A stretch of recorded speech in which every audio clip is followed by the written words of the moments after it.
Hello, I'm Maria from the Richardson's Homeschool Life. I'm back with another homeschool video. It's a bit late today, but I've been doing some researching this morning on more of this homeschool bill. Well, not so much homeschool bill, school bill I should say, but the bit obviously we're interested in is the homeschool register. But yeah, they had a meeting again last night, which was Monday the 20th.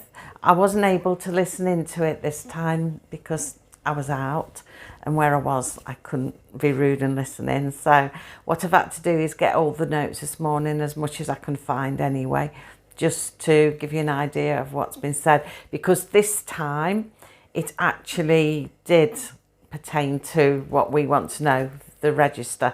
They actually spoke about that, which is typical really, because the one that I couldn't listen into was the one that I wanted to hear. But anyway, like I said, I've got some notes, so I'll just briefly go through them. Say briefly, I've wrote them up today. It's about 4 A4 pages. So that's not very brief, is it? But no, I thought what I'll do is go through them with you today. A lot of you have perhaps heard the speech or already read the notes anyway, so you might know what I'm talking about better than what I know myself. So yeah, I've wrote notes, so I shall read through some and tell you what I know so far. So it was talking about, oh, just before I do start, this was day 4 of the committee. Day 3 I did listen to, was it last week sometime, might have been Wednesday, I'm not sure. That was just talking about funding for schools and pupils, the amount of funding and things like that. So there wasn't really anything much in there that, you know, applied to me anyway. So that was about funding. So this was day 4 yesterday of going through it. So it started, well, I don't know if the meeting started with this, but we'll go with the notes that I took, how they read through. It was talking about careers education for primary school children. So they want to start careers education for primary school children, young children. They said they want it to be embedded in the national curriculum, because I'm not sure at the moment, it's be secondary school, won't it? Where you start, it's all right, I'm going to adjust you a bit today, I'm not sure, focus. Yeah, at the moment, like I say, they start thinking about all this when they're at secondary school. I know my eldest grandson is going on to work experience week, I think it's next week he does, so they're talking about education and education. It's the sun, the heat's got to me. Careers, so they're going for all careers advice and everything, although he's got another year in school, and then well, it's 6th form or college then beyond that. So normally that's sort of age when they get to, you know, when you get to your GCSE years, and they start talking about it. But now what they're saying, this bill is saying, is that it wants primary school students to be learning about their careers. And this is what one person said, I didn't catch the name, but this is what one person, one of the lords or ladies had said, that let's have a look. They want it embedded in the national curriculum so they can learn what opportunities are available to them from a very early age. They say there's evidence that children start thinking about their futures when they're as young as 5 or 6. I mean, I know, like children when they're little, they say, oh, when I grow up, I want to do this, I want to do that. You know, boys always want to be famous footballers, and girls want to be nurses or fashion models. When I was little, it was nurses, probably fashion models now. But yeah, they talk about that. That's not really what your career is probably going to end up being, but this is what you used to talk about when you was little. You go through all kinds of things, you know, and sort of working for NASA, and you're going to the moon and things like that. So yeah, there's all of that. So he said that they start thinking about it as young as 5 or 6, and by the age of 7, life-defining decisions are being formed in their minds. Well, how many 7-year-olds do you know who've got their decision defining in their minds for what they're going to do when they leave school. I mean, most of them have barely started school and aren't even considering leaving school, or don't really know much about school as such. They only know the world of children that they're in. So yeah, it goes on to say then that by the age of 10, they've made career limiting decisions. So by the time they're 14, their decisions have become very firm. Sorry about that. I decided to put my cardigan on because I can't keep lifting my straps up. It doesn't look very good. So yeah, like I was saying, children think about their futures when they're as young as 5 or 6. By 7, they've got life-defining decisions being formed in their minds. By 10, they've made career-limiting decisions. And then by 14, them decisions have become very firm. Do you think that's true? Do you look at your children and see that? Do you think back to when you were a child and think, yeah, that was right for me? Because I know I don't. I don't at all. I mean, there was nothing like that.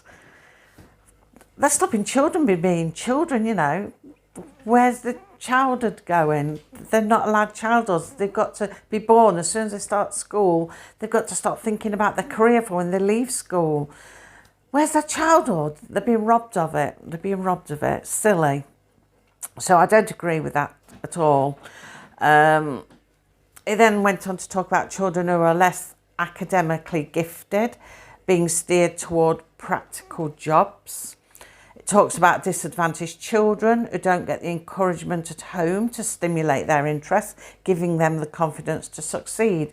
So this person seems to be shifting the blame onto their parents at home. It doesn't say parents, but it's saying they're not getting the encouragement at home to stimulate their interest. So therefore they need to do this in school right from a very early age because they're not going to get it at home. I shake my head. But yes, this person went on to say that they've got a duty to ensure that our children are receiving a high quality education. It is their mission to develop the potential of every child.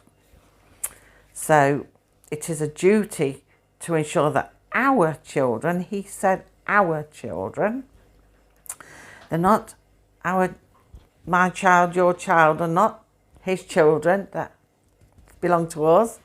So he's got the right to say they're our children. He says they need a high quality education. So what kind of high quality education does this person think? We then go on to a Baroness Whitaker who talked about rescuing the third of missing children who've got a chance of further education, but they can't attain the starting point for various reasons. Then she uses these various reasons as gypsies, travellers, Roma, boat workers, and children of showmen. So she is saying that they can't attain the starting point for various reasons. She said it is important that schools get ahead with sorting arrangements for them, which quite simply is silly because, I mean, home education is your choice. If you live on the move, lots of people travel around, not just people in these categories, but a lot of people travel around. That doesn't stop them, their children pursuing education. They can do it all online if they wish. It doesn't stop them in the least. So I think, I don't know what these people are talking about half the time in Westminster. So yes, she wants to sort arrangements for them. Good luck. Not sure how she's going to do that. And then it talks about children who are not in school registers. This must include children with special educational needs or disabilities, and what disabilities or needs they have must be included in the register. So children with special educational needs or disabilities, they've got to include in the register what special needs they've got or what disabilities they've got. I don't see what it's got to do with the government, because if they're registering you, surely that's just it, registration. You haven't got to put much more than that. But it's looking that there is a lot of things you've got to fill in alongside this registration. It's not just a name of so-and-so lives at such and such and they educate their child. It looks like they want to know the ins and outs of everything. It's crazy. Let's have a look what else we've got. It says that they're saying that, get me words out, trip over my tongue. They're saying they want the register to identify those who are electively educating so that they know exactly which children come under that category. So it's like two groups here. I get the impression that there's the elective home educators, and then there is the educators where children sort of have to leave school for various reasons. Quite often schools throw children out that they can't cope with. They can't attain their Ofsted figures while they've got children like that. So it's easier to go home, let your parents do you. Lost. So it's not always parents' fault that some of these children are lost, is it? It's the school's fault. So yeah. So they want to know who's electively educating and who isn't, basically. And they're likening home education to a darkness that confronts them. One Lord says there are a fistful of wonderful examples of parents who have made a great success of it, whilst there are some who do not make a success of it at all. And they've got no idea what's going on with our children, so therefore there is a reason for a register. So again, they're talking about parents and their children, but then they refer to them as our children. Note to Westminster, they are not your children. You have your own children. Well, some of you probably do, and some of you probably don't, but there we go. They want to know who these children are, why they're not at school, and what is being done to support them. See, it's a bit of a mix really, because sometimes you're not sure whether they're talking about elective home educators or whether they're talking about children who are home educated because they've either been removed from school by the school or people who've had to remove them for various reasons of their own. It's a bit of a fine line in what they're saying, or maybe they don't even know what they're saying, because various times these lords and baronesses are asking for like a clarity of what they're actually talking about and what it means. So they're saying that the first thing registers should do is to identify the home educators, and specifically those who are not electively home educated and therefore should be in the direct care of the local authority. So this is another one now saying the opposite. One's saying that they want to know who the elective home educators are, then another says we need it, not just to know about them, but we need to know the people basically that are slipping through the nets that are under the care of their local authority, or should be, but have vanished. So they want to focus on these difficult children which schools like to offload. And they want to specifically target them to find out what is being done about them. Local authorities should be held to account for these children. They are difficult to educate, but should have a right to be educated well. Otherwise, it'll cause more problems later on. They don't say who for, but they just said it'll cause more problems later on. Now, I can understand when I read that, I think back to when my twins were at school. Before Sean was at school, my twins were the last ones to go.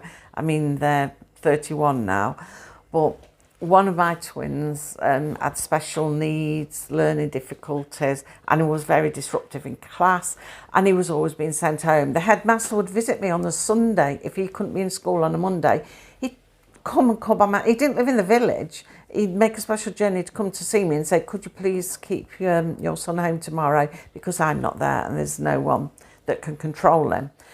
Now, I didn't know that was illegal at the time, because I thought headmasters just had the rule of the school, but I was told afterwards, when I did actually get extra help, I was told that that was illegal and I could have done something about that, but obviously I didn't know that at the time.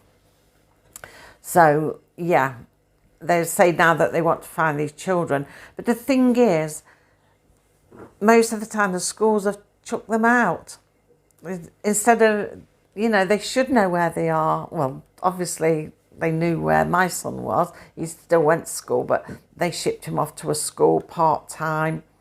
So like he spent half of a day at the primary school, then half of a day at a special needs school. And then when he finished there, the secondary school wouldn't have him. And so he had to go to a special school then, where he spent 3 years with a naughty boys' school, they called it. Well, naughty children's school. My husband went to the same school, but it was a naughty boys' school then. So it was boarding then, but it wasn't boarding for my son. He came home every day because no school would take him on. But yeah, it did him all good really, because it was better suited for him anyway. But they didn't actually lose him off the register, but it could have easily been lost. Though I don't say it could be lost. I mean, they got your address and knew where we were, sort of thing. It was only if we moved that we'd have lost us. But yeah, so the saying about difficult children who are no longer in school, or for whatever reasons, they have a right to education as well, which, yeah, I agree with that, because I've been there and seen that. Now, the next thing they propose then is that they're saying they would like to see each pupil have a universal number, known as UPN, Universal Pupil Number, so no child can disappear off the system.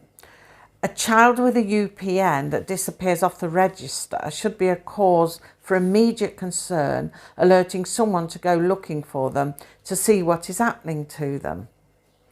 Well, I mean, they should have numbers for everybody anyway, because everybody's got an NHS number. But I'm thinking, well, what if you move house? You can move a couple of times, and if your job takes you somewhere and you move away. So I don't know how a UPN, a universal pupil number, could work any differently than anything else. I don't really know how that would work at all. It said that the register should be complete and allow them to know exactly what is happening by way of education to every child in the UK. So it isn't just an English law, because I was wondering before, is it just England or the whole of the UK? Well, it is the whole of the UK. So, and they'd like to know this on an annual basis. And the bill has to decide the child's authority area and how it applies to travelling children. So children can be travelling for all kinds of reasons, not just travellers. Lots of children move around. Some people take the children out of school and travel to give them opportunities to see things. So how is it going to work if you're not in one place all the time? So they've got to decide on a local authority for where you are. So I don't know how they're going to work out a local authority for people that are never in the same place, or not for long anyway. I don't know how on earth they're going to work that one out. It says that they're suddenly requiring a lot of people who have not had to register their children previously to register them now. Well, it is an awful lot of people.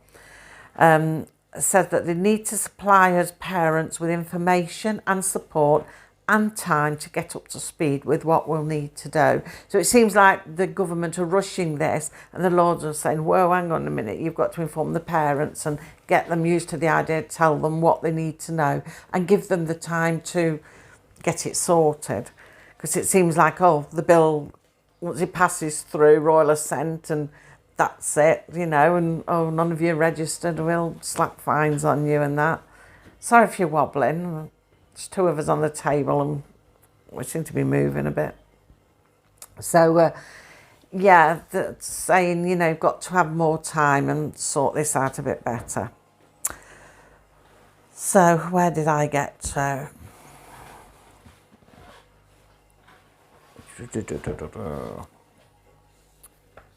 Right. So then it goes on about an example of curriculum, followers, non-curriculum, going off seeing the world. Oh yes, there was one lord who said that, shall knock the table. One lord who said that he had a friend who he quite liked the idea that the home education works well sometimes. Some people can give their children a rich education, because he had a friend who was a teacher and he decided to take his child and go around the world and show them the world, educating them as they went. And he said it was a really rich experience to have done. But he was sort of saying, yeah, that's a great way of home education, but the rest isn't, type of thing. And I think, well, we can't all afford to take our children around the world, but we can learn them about the world and still get a rich education from that. But he says he didn't want a legislation which would criminalise someone providing such a rich educational experience for a child. And then he went on to talk about those trying to hide the children from the authorities, which is why they do need the register. And no one is allowed to flout the rule of registering, which is why they're bringing in penalties, which they agree on as fines. So it says that they're concerned that the government has not consulted with homeschoolers on the monetary penalties. So I'd not heard nothing about that. I just heard originally, oh, it's just a register, bringing in registers for home educated children. There was no mention that, you know, you'd get fined if you didn't register. But this is what this man is now saying, you know, that they've not, they're concerned that the government hasn't consulted with homeschoolers about these monetary penalties, which would result in criminalising parents through the use of the single justice procedure. So it would, it'd make you like criminals if you didn't know about it, or they brought it in all of a sudden, and next thing you know, they're slapping fines on you because you haven't registered, and there's been no time or anything, no understanding much of it. Then you're going, for the justice system and getting a fine, and that makes you a criminal. You've been criminalised simply for home educating your child. And then what happens when you get criminalised? Do they say, oh, this parent's not fit and the child should be in school, and you're not a fit parent because you've allowed this? It's never ending. Where will it go to, So what are we on then? They're concerned that a lot of what's written as a mindset that all parents who choose not to send their children to school are colluding in some kind of truancy. So, yeah, the government again making it look like if you've not sent your child to school, you're colluding in some kind of truancy. So that again then makes it look like a criminal offence because you've been fined, for not registering them. Another lord and lady, because this is various lords and baronesses, etc., saying they want to define what data is collected on the register. Some don't want to add gender or ethnicity to the data. So obviously the bill must be talking about that. They want to add all these things on, but they don't see the need for it. So they don't want the reason why the child isn't in, but they do want the reason why the child isn't in school. So they're saying there's no reason to add the gender of the child or the ethnicity of the child, but one thing that should be added on is the reason why they don't want to go to school or not in school. Then the data on the register should be checked annually by the local authorities. They will also need to see your child to fulfill its child safety duties. So like now, some people who've legally taken their children out of school to home educate, and they send work off, because you don't have to see the local LEA officers, you can send work off to them, samples of the work. That will be scrapped. You won't have to be able to do that because they need to see your child so that they can fulfill the child's safety duties and say, yes, this child is well taken care of, it's not being abused, so you're going to have to show your children. But it must be done in a reasonable and proportionate way that respects the right of parents to home educate their child. So, you know, it's not to be used against you. Another thing they're concerned about is double registering as well. Well, I mean, that doesn't apply to me, but children who have been in school and then, for whatever reason, have suddenly stopped going into school, I presume, not, I forgot the word for it, sort of de-enrolled, you know, when you've taken a child out legally to home educate. I think it means like children who sort of just stopped going to school. And they're talking about double registering because these children are already registered to a school, but then this bill for the registers is saying all children not at school got to be on this register. So these children can find themselves being registered twice when there's absolutely no need for that because they're already under the rule of the local authority because they're registered to a school. So that's something else that they've got to define in this bill, you know, all about what will happen about double registering. So, and then another interesting thing, another lord spoke, and sorry, put my notes in the way of you. Another lord spoke, and he defined home education into 3 groups. Group 1 is a group who do it extremely well. They're very keen on doing it and are likely to give their children a better education than you get almost anywhere else. Then group 2, which he says is the biggest group of all, are a group who want to try it out because they've got special problems of one type or another. For example, it could be a problem with the school or local authorities which parents feel cannot deliver the education that they think their child needs, so therefore they chose to homeschool instead. And the 3rd group is a radicalisation group, and there he quotes mainly faith groups. But then he goes on to say that he had a man who wrote to him saying that he'd been homeschooled, and although this man's parents meant well by homeschooling him, he'd never mixed with other children, and he ended up being profoundly lonely. As a result, as an adult now, because he's in his 30s or 40s, this guy was very vague how old this man was, he says, but as a result, he's very shy and unable to hold down jobs and mix in company. So what he's talking about is socialisation, and that age-old thing that if you're home educated, you don't get socialisation. But I think that's poppycock. I went to school, I went to 3 different schools, but I'm a shy person. Yes, I chat to you great because I can just see myself on the screen, but if we were all in a room together, I'd be the one sat in a chair in a corner and you'd have to come and talk to me because I'm a shy person. I don't know about unable to hold down jobs because obviously I'm a homeschool stay-at-home mum at the moment. But obviously I've worked and been able to hold down jobs. But mixing in company, like I just said, if there's a crowd of people, I'll sort of go to the back a bit and I'll be the quiet one. It's not that I won't like your company or anything like that. Some people have called me ignorant because I can walk down the street and sort of look away.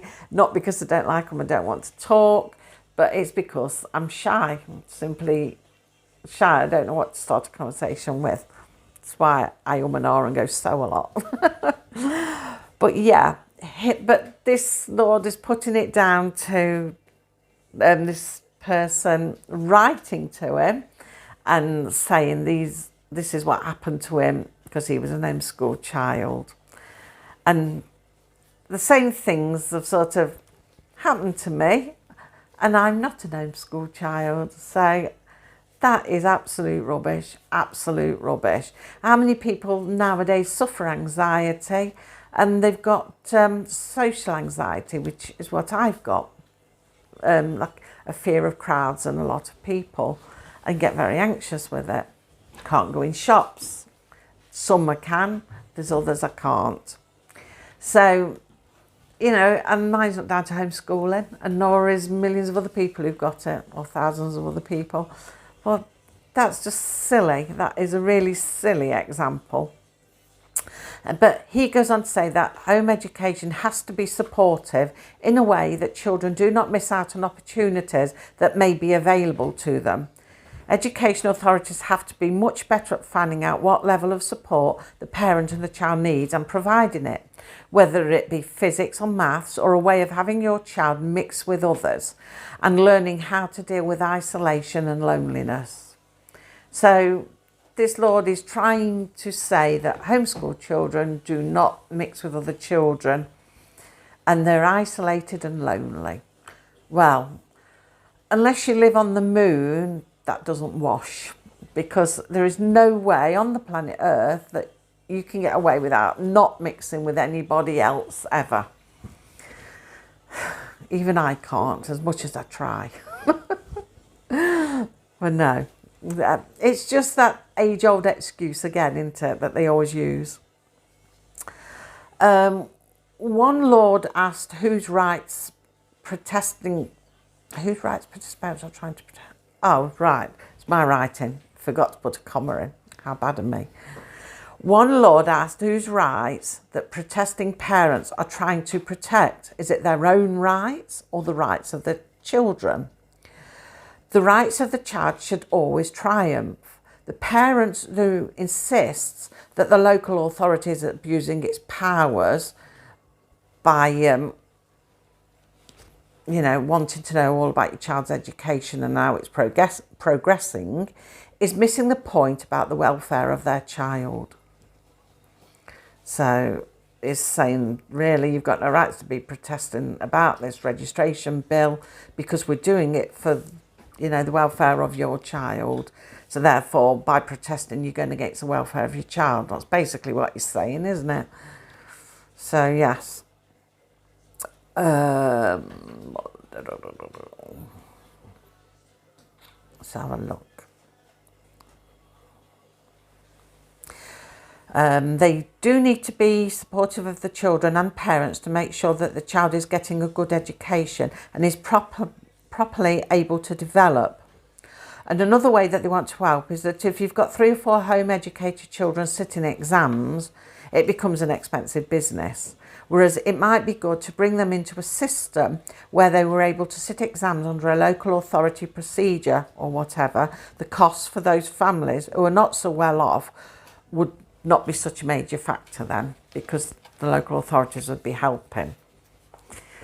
But as nice as it is that they might offer to pay for exams and things, who really wants them to get involved that much? Because by taking exams, you have got to follow the curriculum at home. And I think that's what it'll come to anyway. I do think that. Unless you've got some super amazing education system that can give an education far superior than any school in their eyes, then they'll make us follow the curriculum. Even previously that they'd said the curriculum was out of, out of date. So, let's have a look. Baroness Jones of Homeschool, if I've said that right, said in a list of those 3 groups mentioned earlier, is part of a problem which the government are trying to fix with one piece of legislation when they're extremely different problems. She said they should be trying to find children who receive no education or a dangerously poor education. She said that the net is cast too wide and it's risking trapping many home-educating families within a web of unnecessary bureaucracy and red tape.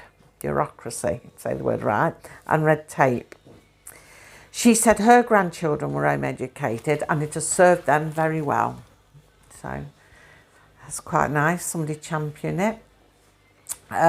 People are concerned as to what the government mean by their child receiving an adequate education, and the worry of receiving a school attendance order and what the register actually means. So far, all the government has said is that it wants to help the children. She calls it a bureaucratic mess.